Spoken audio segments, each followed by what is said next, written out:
হঠাৎ করে যদি কেউ বলে, ও মাস্টারজি,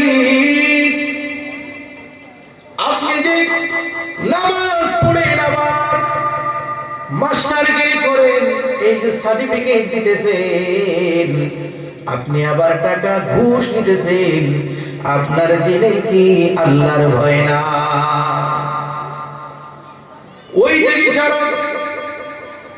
বিচার করার উচিত ছিল হক, কিন্তু টাকা ঘুষ খাওয়ার পর যিনি ভুল করেছে ভুলের দিকে সাপোর্ট দিয়ে বিচার করে,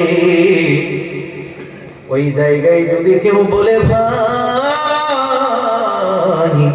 আপনার এই মেধা দিয়েছে আল্লাহ, বিচার করার ক্ষমতা দিয়েছে আল্লাহ, এই যে আপনি ঘুষ নিয়ে যে জায়গায় আপনাকে বিচার করার প্রয়োজন ছিল সেখানে না করে আপনি উল্টা জায়গায় বিচার করতেছেন, আপনার দিলে কি আল্লাহর ভয় না? ওই যে আল্লাহর নাম শুনলো, শোনার সঙ্গে সঙ্গে তার দিলের মধ্যে কম্পন পয়দা হয়ে গেছে। বান্দায় মনে মনে ভাবে, আহারে কেউ না জানলে আমার আল্লাহ জানে, সামান্য কিছু টাকার জন্য আমি সার্টিফিকেটের পয়সা নিতেছি, হয়তো 2-4 জন জানে, কেউ না জানলে আমার আল্লাহ জানতেছে আমি ভুল করে ফেলেছি। আল্লাহর নাম শোনার সঙ্গে সঙ্গে তার দিলের মধ্যে কম্পন পয়দা হয়ে গেছে, অর্থাৎ ভয় ঢুকে গিয়েছে। সঙ্গে সঙ্গে বলে, ভাই তোমার টাকার কোনো প্রয়োজন নাই। বিচারক সঙ্গে সঙ্গে বিচার পাল্টাইয়া দিয়া হক বিচার করল। আমার আল্লাহ বুঝাইতে চাই, বান্দা আমি আল্লাহ রাব্বুল আলামিন, আমি আল্লাহ রাব্বুল আলামিনের নাম শোনার সঙ্গে সঙ্গে, কারণ মানব তো হয়েছে, মানব জাতি কিছু ভুল করবে, ভুল করতেছে, কিন্তু আল্লাহর নাম শোনার সঙ্গে সঙ্গে সেই ব্যক্তি ভুল থেকে ফিরে আসছে। তার দিলের মধ্যে আমি আল্লাহর খুলুসিয়াত, আমি আল্লাহর ভয়, তাকওয়া, ইত্তাকুল্লাহ, তার দিলের মধ্যে ভয় পয়দা হয়ে গিয়েছে। এই যে ভয় পয়দা হয়েছে, এটার নাম হলো আল্লাহ রাব্বুল আলামিন বলেন, এই গুণটা যার মধ্যে পাওয়া যায় সেই ব্যক্তি হয়েছে ঈমানওয়ালা, সেই ব্যক্তি হয়েছে মুমিন, আর সেই ব্যক্তি আমি আল্লাহ রাব্বুল আলামিনের জান্নাতে যাবে। জোরে বলুন না সুবহানাল্লাহ। ওয়াইদা তুলিয়াত আলাইহিম আয়াতুহু যাদাতুহুম ঈমানা।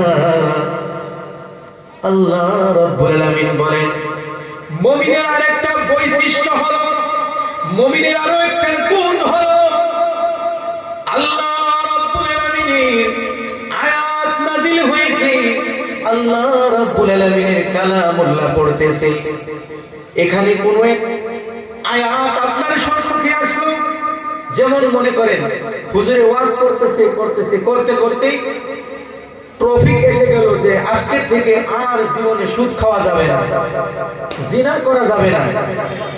আল্লাহর কালামে ঘোষণা হয়েছে সুদ খাওয়া যাবে না, এটা মানুষে বলে নাই, বিধানকার, বলুন তো বিধানকার বলতেছে তো এক বান্দায়, কিন্তু বিধান হয়েছে আল্লাহ।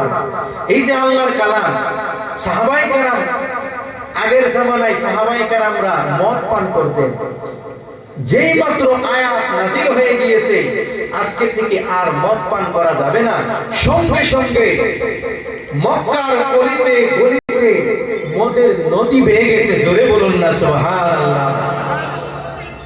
আল্লাহ রাব্বুল আলামিন বলেন, আমার কালামুল্লাহ নাযিল হবে, আমার আয়াতগুলো আমার বান্দার কানের মধ্যে পৌঁছে যাবে, সঙ্গে সঙ্গে আমার বান্দারা কোনো প্রশ্ন করবে না, কোনো দ্বিধাবোধ করবে না। আমার আল্লাহ রাব্বুল আলামিন, আমি আল্লাহ রাব্বুল আলামিনের কালামুল্লাহ যেটা বলেছে সঙ্গে সঙ্গে আগের থেকে আরো আমল বেশি করলো। বলুন তো ভাই, এবার মনে করেন এই যে সাহাবায়ে কেরাম, তাদের তো ঈমান আগে থেকেই ছিল, যখন মদের আয়াত নাযিল হয় নাই আগের থেকে কিছু কম ছিল না? নাই, কম ছিল। যেই মাত্র নতুন এক আয়াত নাজিল হয়েছে, এই যে আরো একটা নতুন আমল করছে, আরো আমল বাড়ছে না কমছে ভাই? বাড়ছে না? এটাই যেন আল্লাহ বুঝাইতে চায় যে আমার বান্দার কাছে আমার আয়াত কারীম তিলাওয়াত হবে, আর আমার বান্দারা ওই তিলাওয়াত শুনে, অর্থাৎ হাদিস কালামুল্লাহ শুনে তার প্রতি আমল করবে। যাদাতুহুম ঈমানা, তাদের ঈমানের মধ্যে তরক্কি হতে থাকবে। জোরে বলুন না সুবহানাল্লাহ। ওয়া আলা রাব্বিহিম ইয়াতাওয়াক্কালুন। আমার ঈমানদার বান্দার আরেকটা বৈশিষ্ট্য হলো, আমার ঈমানদার বান্দারা আমি আল্লাহ রাব্বুল আলামিনের উপর তাকওয়া অবলম্বন করবে। আমার বান্দার ক্ষুধা লেগেছে, আমার কাছে চাইবে। আমার বান্দার অসুবিধা হয়েছে, আমার কাছে চাইবে। আমার বান্দার টাকার অভাব হয়েছে, অভাব অনটনের মধ্যে পড়েছে, আমার কাছে চাইবে। আমি আল্লাহ বলে নবীন ওই বান্দাকে দিয়ে তাদেরকে মারামাল করে দিব। জোরে বলুন না সুবহানাল্লাহ।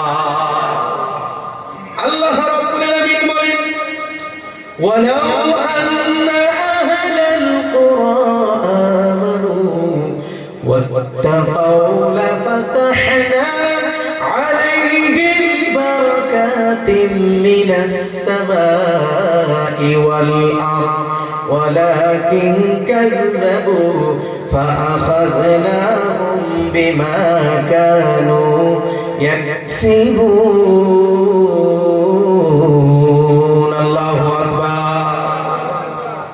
পিছনের ভাইয়ের আল্লাহু আকবার বলে না, খারাপ লাগেনি ভাই? জোরে বলুন না আল্লাহু আকবার। আল্লাহ রাব্বুল আলামিন বলেন, ও আমার বান্দারা, যদি জনপদের লোকেরা আমার উপর ঈমান আনতো, ঈমান যদি আনতো, এবং জনপদের লোকেরা অর্থাৎ মুমিন বান্দারা, অর্থাৎ গ্রাম্য মানুষেরা, পৃথিবীর জনগণ মানুষগুলো যদি আল্লাহর উপর ঈমান আনতো আর সঙ্গে যদি তাকওয়া অবলম্বন করত, আমি আল্লাহ রাব্বুল আলামিন